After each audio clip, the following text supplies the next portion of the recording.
Piers, the floor is yours. Okay, thank you very much. I'm just checking that I can see that my presentation is running through, which is good. And I understand I have about maximum of 25 minutes to talk through some issues.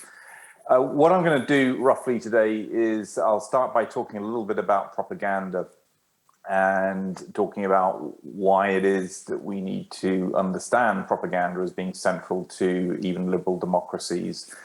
And then I'm going to move in the second section to talk about the 9/11 global war on terror. Here we are on the anniversary of 9/11, obviously 20 years on, and talk through my assessment of the balance of evidence in relation to the global war on terror and the extent to which it has been propagandized and the extent to which it is itself a propaganda event.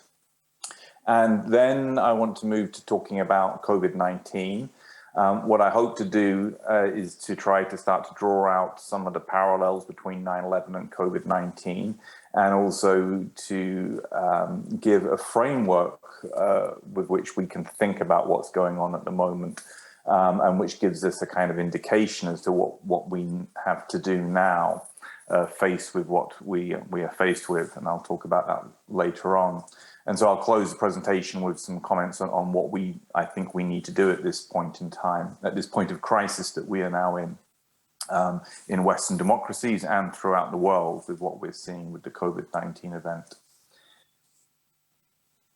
First of all, then, to talk a little bit about propaganda. Propaganda is something which mainstream academics and mainstream journalists and mainstream politicians think happens over there in authoritarian states, or happens as a relic of history, World War I, World War II. And it's very important in terms of one's intellectual journey to understand clearly that propaganda has been integral to Western democracies ever since the early part of the 20th century. And of course, Edward Bernays, who's often seen as the founding father or a key figure in thought behind propaganda, he argued that, as you can see in the slide there, that the conscious and intelligent manipulation of the organized habits and opinions of the masses, etc., is a key part of democratic society. That this was essentially an intellectual set of intellectual ideas about the need for manipulation, even in a democracy. You can't give too much power to the people. And you see this in the early 20th century. You see this in the thinking of people such as Bernays, but also Walter Lippmann and other intellectuals.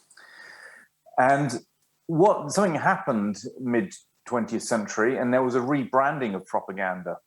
And propaganda, as Edward Bernays describes here, propaganda was given a bad name by the Germans in World War I, and it was rebranded with the term public relations. So all of the activities of manipulation which were understood or labeled as propaganda in the early part of the 20th century, over time have come to be relabeled and renamed something else, starting with public relations. And today, as you can see on this slide, we have what Professor Phil Taylor describes as a euphemism industry, where we have a barrage of terms which he used, which essentially ultimately disguise the fact that propaganda is alive and well and a key part of the societies that we live in. Some of the terms in there: strategic communication, some of you will be familiar with. Psychological operations tends to be a military term. Public affairs, information operations, advertising, public diplomacy, PR again, and perception management. All ways, as Professor Phil Taylor accurately described, all ways in which democracies disguise activities of propaganda and manipulation, which they see as key or a key part of managing society, of managing perceptions and managing people's behavior. So that's history lesson number one about propaganda. It's not something which is alien in any sense of the word to democracies. It's a key part, in fact.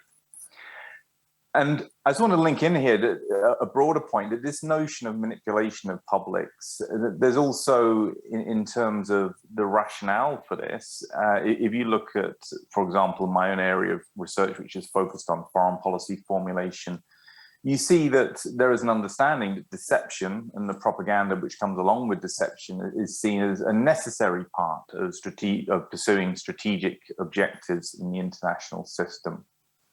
And there's also a very elitist underpinning of this mindset in parts of the foreign policy communities across the West, that really foreign policy elites are best placed to decide and to determine what foreign policy should be pursued. And deception is just one of the, as it were, tools in the toolkit of foreign policy establishments. And this, again, this isn't seen as something which is wrong or alien. This is seen as a necessary part of foreign policy formulation, and ultimately becomes a key part of the way Western democracies operate in terms of the international realm. But the point here, and this is Professor John Mearsheimer made this point in 2010, Why Leaders Lie, to emphasize the point that this is seen as part of the conduct of foreign policy formulation, not all the time, but certainly a lot of the time. And he actually makes the very important point that liberal democracies will often engage in deception and propaganda aimed at their own publics when they're carrying out foreign policies which contravene law and contravene liberal democratic claims to be being law-abiding and to be being moral in the international system. To put this bluntly, or to put this simply, governments have to lie to their publics in democracies when they're doing bad things in the international system. So again, this notion of propaganda and also deception in liberal democracies is something which is rooted and continues to be rooted in the mindset of significant parts of the foreign policy communities. And we see this all the time in foreign policy formulation. The question of deception, of course, we'll get to 9/11 in a few minutes. It's also worth emphasizing that there's an ideological backdrop to this as well. And this is Irving Kristol, a neoconservative, talking about a mindset, which I think is something to always keep in mind when we're considering what is going on in the world. We have a world where there are elites and there are powerful groups who are trying to realize particular objectives and pursue particular policies. There's also what one can almost describe as an ideological mindset, which sees the world as being comprised of elite groups who know the truth of what's going on, and then other categories in society who need to be told stories about the way the world is. Notions here of the Plato's noble lie running through here. You can see there clearly in that quote, this kind of mindset, that elitist mindset, that there are truths for us and then there are truths for other categories of people in society, and so on. So this all goes, good point, that propaganda and manipulation and deception are not seen as problematic by a lot of people in power throughout Western democracies. And propaganda itself, as I pointed out, is a key component of the communication structures that we see in Western democracies. So add those two things together, one can start to appreciate and understand the extent to which we live in a world where we're nowhere near as democratic as we like to think that we are. So propaganda is central and extremely important. What about propaganda and the global war on terror?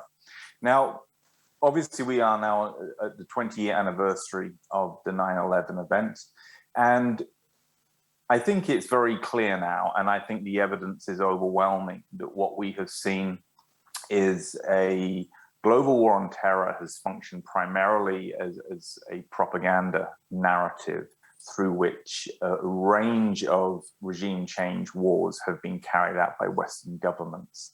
This may or may not be familiar to people in the audience, but certainly the bulk of evidence that we have now indicates that at the very least, the global war on terror has been something which has been used as a propaganda tool in order to pursue regime change wars.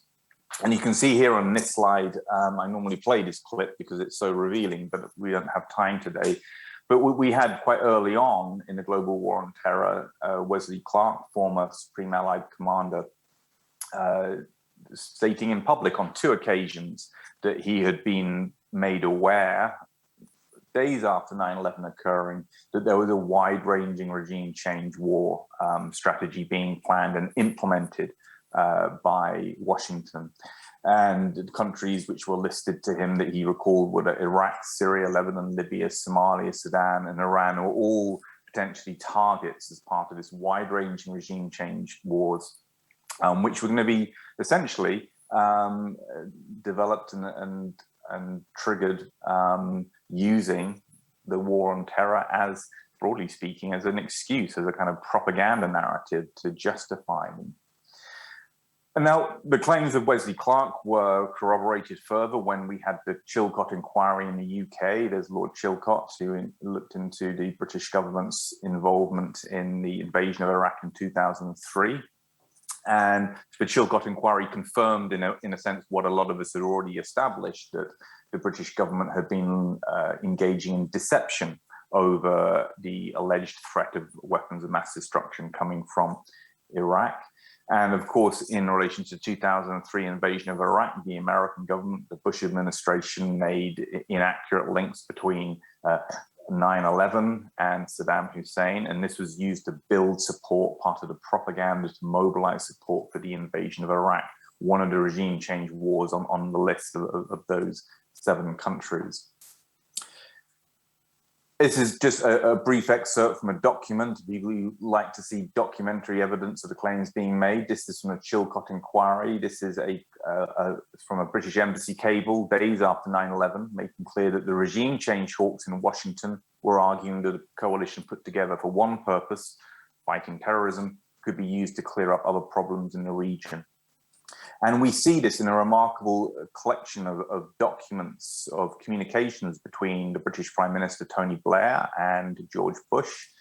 We see the planning going on in relation to the global war on terror and the regime change operations. Again, this is immediately after the 9/11 event. We have the leaders of America and Britain conspiring to attack countries, many of which, Iraq, for example, had nothing to do, even in terms of their own narrative, with the events of 9/11. Here's Tony Blair suggesting a way of subtly moving in to overthrow the Iraqi government, supporting opposition groups, moving to mount covert operations, rebellions, then intervene. And that's a document from Blair to Bush. Here is another part of that document with Tony Blair discussing Syria and Iran and making clear that if the objective is to topple Saddam, that's the prime objective. Easier to do that with Syria and Iran in favor rather than hitting all 3 at once. These are the planning documents. These are the list of countries that Wesley Clark was clearly referring to. And sorry, to go back, I mean, this material is in the public domain now. These documents are in the public domain. It's been written about. And as I say, there is certainly no question at this point in time that the global war on terror has served primarily as a propaganda mechanism to mobilize support for regime change wars. There I would have, summing it up, spectre of Islamic fundamentalism, used to mobilize support for regime change wars, very little contestation from the mainstream media for a large period of time. It's been about exploiting the threat for geopolitical reasons. And certainly the war on terror itself, I think, can be seen as Mearsheimer would have put it, I think, as a strategic deception on a vast scale, not as big as COVID-19, but we'll get to that in a minute. But it's certainly an act of propaganda, a strategic deception in order to enable the regime change wars, which we now have been seeing for the last 20 years. The event of 9/11 itself, the actual event, what happened, those who were responsible for it is now obviously subjected to extensive attention, and I think people in the audience will be hearing different presentations about this in the Lawyers Committee session later on tonight.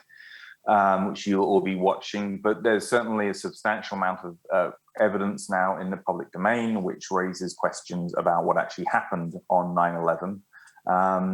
I recommend that people, a good place to start, if people haven't explored this literature, is to look at the Toronto Hearings Decade of Deception up there, which is available on YouTube, which gives a very detailed analysis of a wide range of scholarly analysis of the events of 9/11, which essentially demonstrate that the official narrative is incorrect, is untrue in relation to 9/11.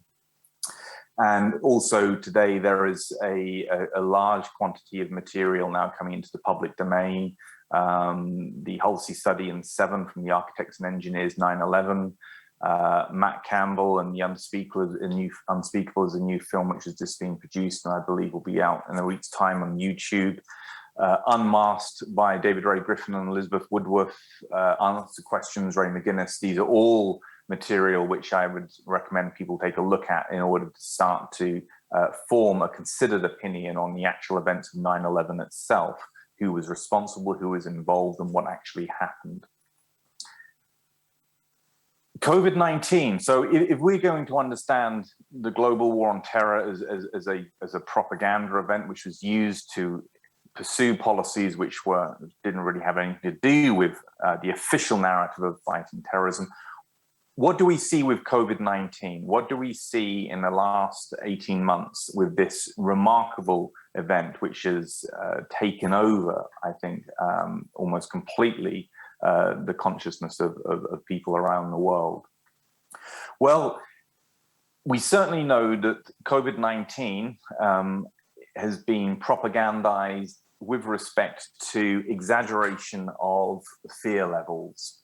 And again, I mean, I'm limited on time, so I need to be fairly concise, but I think it's very clear at this point in time, and it's not really disputed, that governments have exaggerated the fear in order to pursue, at the very least, in order to encourage engagement or encourage compliance with policies such as lockdown and vaccination.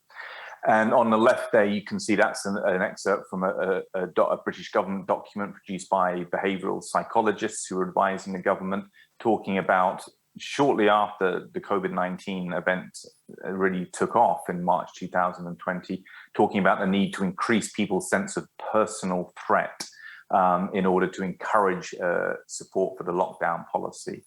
And Laura Dodsworth's recent book, The State of Fear, is a very good and very accessible introduction to the range of techniques that the British government was employing using behavioral psychologists in order to ramp up the fear, to get people to be scared of COVID and to comply with the very draconian policies which are being implemented. I don't think this is a matter of dispute. I think we also see early on in the COVID-19 event, we see these extraordinary images coming out of China of people apparently having dropped dead from COVID, which we know doesn't happen, of course, but these were circulating early on.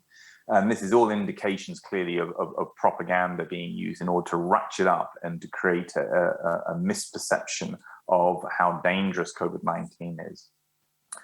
We have also seen the other big indicator that we've had propaganda is not only propaganda ramping up the fear levels of the virus, we've also at the same time seen a very aggressive censorship of people questioning the narrative.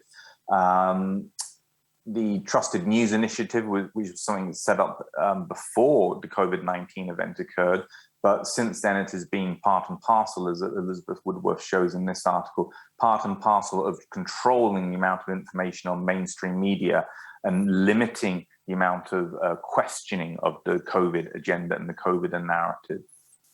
And we've also seen, and this is intensified certainly in the last few months, probably the last year, we've seen the smearing and the censorship of scientists. There you see 3 scientists from the Great Barrington Declaration, Sunetra Gupta, Martin Kulldorff, and Bhattacharya, who have all eminent epidemiologists who have questioned all of the science that's being pushed by Western governments, and they have been effectively censored and smeared. And so this is all signs that the narrative on COVID has been maintained through propaganda. One could perhaps give the benefit of the doubt and just say perhaps governments have panicked and have overreacted to a virus, and that they overreacted and have then engaged in propaganda to get people to comply with the various policies which they believed would deal with the virus. 18 months on now, with remarkable and very dangerous developments in terms of suspension of civil liberties, further lockdown, potentially forced vaccination of large sections of the population, if not all of the population, it's very, very clear that this is not simply a mistake, that there is clearly underlying agendas which are pushing and driving the response to COVID-19 down the direction it's going in. And so the parallel here with 9/11 and the global war on terror is that global war on terror, you have 9/11, etc., being used to hype up the fear of alleged Islamic fundamentalist terrorism in order to then pursue a regime change agenda throughout the international system. What we have with COVID-19 is we have use of a war on the virus in order to try to usher through significant political and economic change. And I think that's where we are at this point in time. It's becoming very, very clear that the event is being used and exploited in order to achieve other things. What are these other things? Well, again, this is something which I think all of us are starting to try and piece together clearly. What is the underlying drivers behind this propaganda surrounding COVID-19 and the use of COVID-19? I recommend having a look at the symposium from the Doctors for COVID Ethics, which is available there. And obviously we have the analysis that this is primarily being used to drive through substantial economic restructuring. So we see the possibility of vaccination passports leading to digital ID, digital currency, and all of the concentration of power and control that entails. So there's clearly major economic dimension to COVID-19, which is going on under the cover of the health crisis, which is focusing the attention of large sections of the public. I think it's also become quite clear there are ideological drivers. When we look at the World Economic Forum and the Great Reset and the Fourth Industrial Revolution, we see a particular vision of the future, which is linked into this kind of concentration of power that we're seeing with the potential arrival of a digital currency. But we have a particular vision of the future about how we are all going to live. And I think the work of Corey Morningstar is worth looking at for people to get an introduction into this kind of ideological political component of what's driving the COVID-19 event as we speak. Niels Harrit, famous for his work on 9/11, he did a great talk, a great short presentation for Off Guardian, which I recommend people watch, and the link is down there. He said that he's arguing that we clearly now have the war on terror morphing into a global war on COVID-19, and it's primarily, we are seeing along with it a concentration of power. And this is sort of moving on from, we have the economic and kind of political ideology underbelly to what's going on. But the most critical thing for us all to realize about this, I think Niels is absolutely correct here, is that we have an acceleration in terms of the concentration of power. And really at this point in time, it looks like we have potential for the end of any open society or democracy throughout the West because of the changes which are being ushered through. And he describes it in terms of we are now in a vertical war, in terms of a conflict between a small elite and the rest of us. And he's talking in global terms. And I think politically that's what it looks like we have at this point in time. Time to act on what we can do. And just to close with these points, I think we are in an absolute crisis, and this is the most alarming situation I've ever experienced in my lifetime, and I'm sure many other people would agree with that. We are in a situation now where I think it's very clear that our institutions, parliaments, executives, mainstream media, academia, and the NGO complex are all effectively hollowed out. That we are seeing an incredibly draconian response to COVID-19. We see an ushering through profound economic and political changes with no scrutiny whatsoever. And all of these institutions within Western democracies, which are supposed to blow the whistle or supposed to try to stop these things from happening, have clearly failed. They clearly have failed in the aftermath of 9/11, and they have failed again and catastrophically on a much bigger scale. So all that we are left with now, we can win this fight, but it requires widespread mobilization of resistance. It requires professional classes, the doctors, the scientists who know that what is going on is wrong. It requires them to stand up and to be counted. And it requires all of us in some shape or form, however much we can, to find ways of supporting organizations, independent media, any elite figures who are challenging the COVID-19 narrative. And if we can stop this descent into totalitarianism, as some people have described it, which is not inaccurate, I think, in terms of where we're going, once we get through that, then we are going to be left with having to rebuild all of our institutions throughout the West in order to restore democracy. So the situation is as bad and as urgent as that. And on that note, I will finish my presentation. Thank you.